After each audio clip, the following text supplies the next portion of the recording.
recognize the member from Oshawa. Thank you very much, Speaker. The future is electric and the future is coming, and we have to be ready for it. We may be excited, we may even be electrified, but we aren't prepared. As a girl from Oshawa, I support the automotive sector and always want to grow manufacturing. My community was immeasurably shaped by automotive innovation and auto workers, and I want to do my part to ensure the road ahead is bright and sure. We will all be proud to build electric vehicles right here in our province and proud of the good jobs and the auto workers who will build them. But Ontario needs a real EV plan so we can charge them and drive them. We are not EV ready and we are falling behind. We need a serious EV strategy to grow development, manufacturing, and the charging infrastructure. We need EV-ready homes. This initiative aims to make it easier and more affordable for drivers to transition to electric vehicles by requiring home builders to include rough-ins for charging infrastructure in newly built homes. As the official opposition critic for infrastructure, transportation and highways, I have the opportunity to talk to folks who are driving the future and building the province. Months ago, I met with the Electricity Distributors Association and our local utility, Oshawa Power. Daniel Arbour, the president and CEO of Oshawa Power, made a reference to Quebec's building code's at-home charging rough-in provisions for new homes. I was interested because it makes sense to start at home when creating a solution that will make a difference to the most Ontarians. New homes should be built with the future in mind. The building code had been amended in 2017 to include a requirement for EV charger rough-ins, which was to take effect for new builds after 2020, but it never did. In 2018, the newly elected PC government undid this section in the Ontario Building Code around the same time that they also removed chargers from GO stations and cancelled the rebate for EV buyers. I want this government to reverse course and undo their undo. We have seen this government rethink positions before and repeal or reverse or reconsider, and I am asking them to listen to industry, environmental and energy folks and make it easier for more Ontarians to charge their electric vehicles at home. The future is on its way, and it will be here by 2035. The federal government's plan for Canada to move away from fully gas-powered cars and toward electric vehicles is that by 2035, 100% of new light-duty vehicles sold would have to be electric vehicles. These gas-powered vehicles account for about half of Canada's greenhouse gas emissions from the transportation sector. In a government news release announcing that this province was investigating options for a new ultra-low overnight electricity rate, this PC government's former Minister of the Environment, Conservation and Parks said, quote, "Electric vehicles are a powerful tool in the fight against climate change and a critical way to reduce emissions," end quote.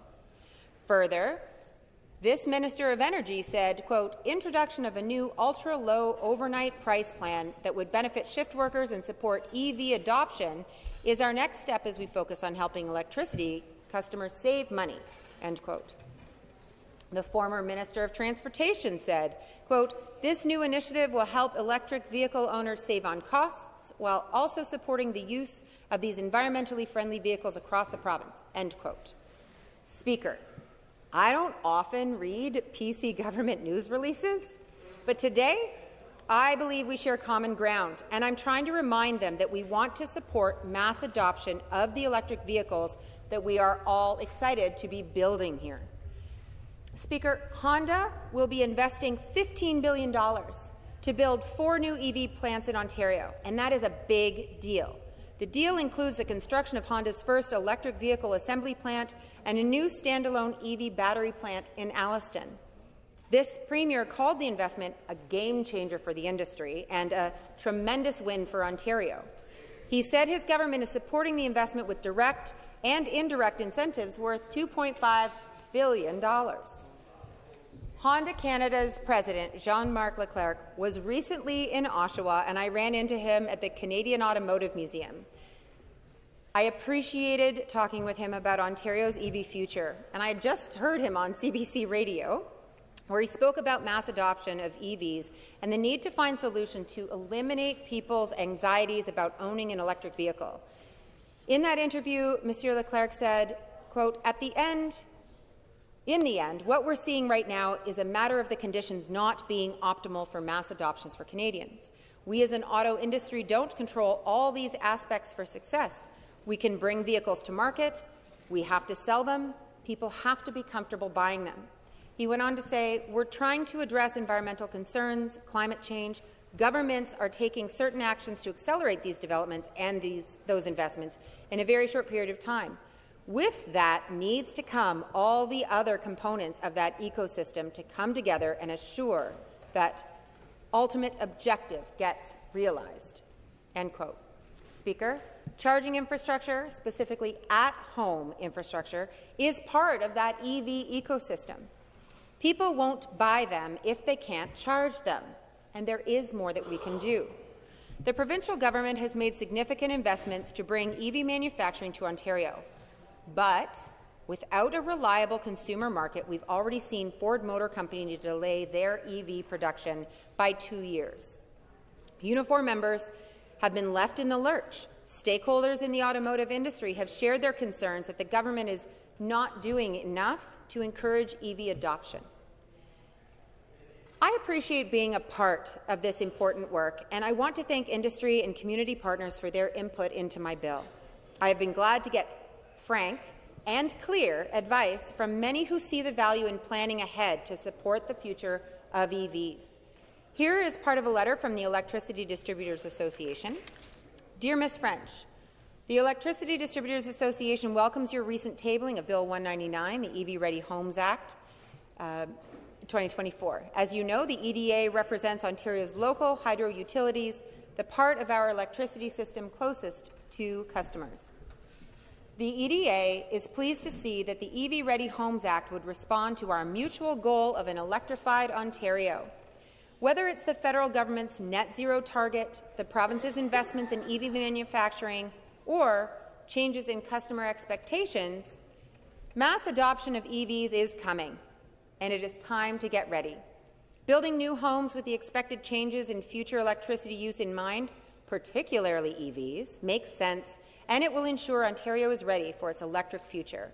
And I want to thank the President and Chief Executive Officer, Teresa Sarkeesian, for her letter. Speaker, it was Daniel Arbour, the President and CEO of Oshawa Power, who first sparked my interest in EV-ready homes, and I am pleased to share his letter today. Dear Ms. French, Oshawa Power is pleased to provide this letter of support for Bill 199, EV-ready Homes Act, and your Motion 109 that would amend the Building Code Act to make homes EV-ready.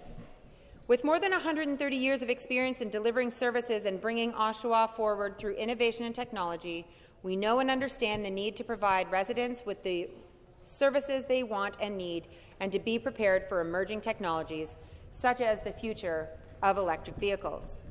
The electricity grid is undergoing a period of transformative change due to the growth of electric vehicles and other emerging technologies.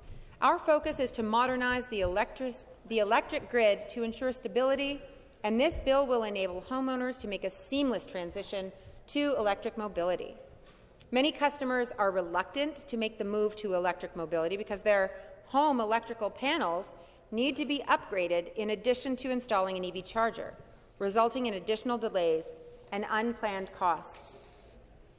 Oshawa Power also believes the future in Ontario is electric, and this amendment to the building code requiring the addition of a 200-amp panel and the roughed-in electrical box for EV chargers in the home will make the transition to electric a smooth and seamless experience for Ontario residents.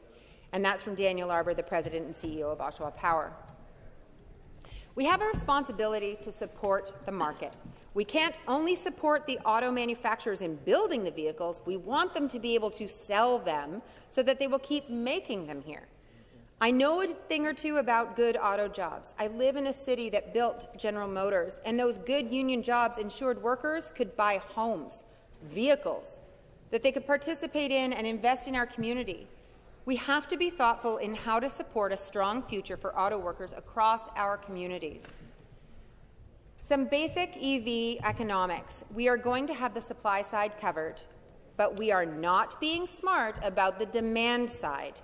People are EV curious and are wanting their next vehicle to be electrified, but they don't yet see the infrastructure so they can charge them. They want to be able to charge them at home. Building new homes is a priority for everyone, and we are building new homes, so let's build them right and EV-ready. Supporting EV-ready homes today will ensure every new home we build is ready for the future. To date, the Premier has said no to this. But let's talk this through. We need to weigh the minimal cost to plan ahead, amortized over decades, against the hefty cost to retrofit, paid all at once. The costs of upgrading a home to allow convenient charging are significant, with estimates as high as $3,000 to $5,000. This is a deterrent for anyone looking to get off of fossil fuels and into an electric vehicle. It is far more cost-effective for home builders to include the rough-in for chargers at construction. We also all agree that great automotive jobs are important to keep in the province and that investment in manufacturing and the future of electric vehicles is part of our economic and electrified future as a province. Speaker, I am ever the optimist. Originally, this government removed chargers from GO stations and removed this forward-thinking section of the Ontario Building Code. However, we have seen this PC government investing in charging infrastructure, and clearly they recognize there's a need. I'm hopeful that their recognition of the problem of access to charging will motivate them to adopt this initiative today and ensure all new homes are built EV-ready. We will be building cars and making batteries and hopefully strengthening the energy grid to support our electric future. But we want to make sure people can charge their vehicles. The future is electric, and we have an opportunity to do something useful today. I urge this House to pass this today so that we can have EV-ready homes tomorrow. Thank you. Further debate? Recognize the member for Oshawa. You have 2 minutes. Speaker, today we have an opportunity to prepare for tomorrow. We need EV-ready homes. I have been proud to bring this achievable solution to this legislature, and it is buoyed with support from industry and those interested in that bright future, and I do hope that the government will make this happen. From a letter of support from Unifor National President Lana Payne, who writes, on behalf of nearly 40,000 Unifor members working in the auto and component parts manufacturing sector, I'm writing to express my strong support for the proposed EV-Ready Homes Act and its companion motion 109, intending to amend the Building Code Act to accommodate for electric vehicle adoption. These proposed amendments will facilitate the future installation of EV supply equipment in new homes, which is a forward-thinking and necessary step to ensure Canada's automotive sector infrastructure meets the needs of its net-zero transportation future. Ontario is positioning itself as a leader in North American EV production. Tens of thousands of jobs in this province will depend on a well-functioning EV supply chain. However, it is crucial that our infrastructure evolves in a way that both supports this shift towards zero-emission vehicle options and, in turn, good jobs here at home.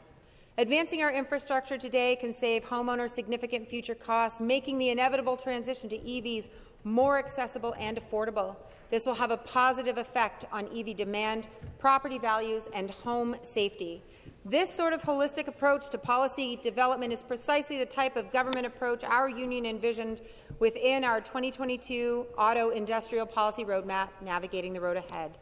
She says, I commend you on this initiative to modernize Ontario's housing infrastructure and promoting sustainable living. Unifor urges all parties to support this legislation and to ensure its swift passage at Queen's Park. I want to thank Lana Payne and all the auto workers across the province. Making sure we have EV-ready homes is one small but mighty and achievable piece of the puzzle. I hope the Premier will switch gears and commit to ensuring we're EV-ready at home and on the road. Thank you, Speaker.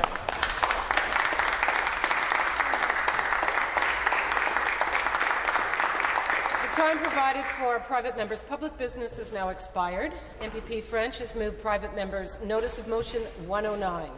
Is it the pleasure of the House that the motion carry? Carry.